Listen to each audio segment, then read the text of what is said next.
Hello everyone, today's vlog is on family investment companies or FICs. So what are they? Well, essentially they are a limited company which is used to invest in a range of assets.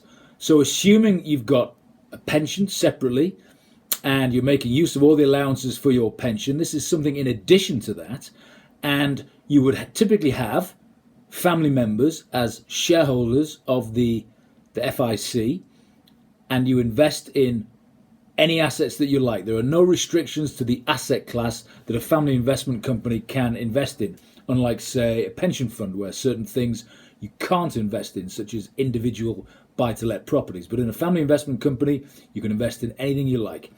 And the reason that you choose to use a corporate vehicle for the investment is because of the rates of tax. So comparing it to owning assets and investments individually, when you have income on those assets, so whether it be dividends or interest or rent, you would pay income tax on the yield if it was held individually. If you realize the assets and you've made a capital gain, then you pay capital gains tax. However, if you have all of these assets in a company, then typically the company pays a lot lower rates of tax than the individuals. So on the yields, on the rents, on the interest, on the dividends, you would only pay tax at the company rate. Also, when you come to sell any of the assets within the family investment company, the maximum amount of tax would be the corporation tax rate, which is currently 19%.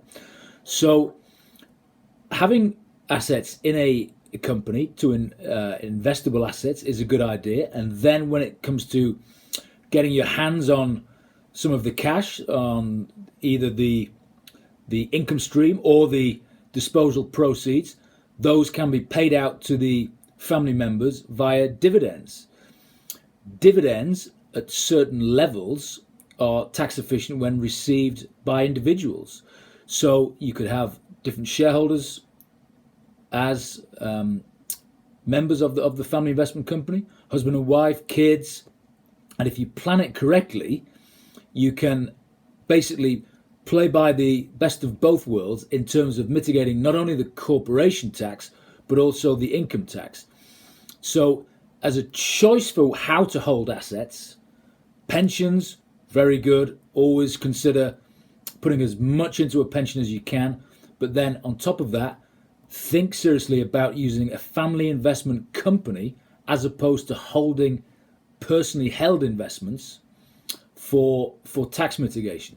Also, it dovetails into the video that I said on the holding company. So let's say you are a business and you've sold your business, but you've inserted a holding company before you've sold your business. So you've sold the trading subsidiary of a holdco, and you get tax-free proceeds in that holdco.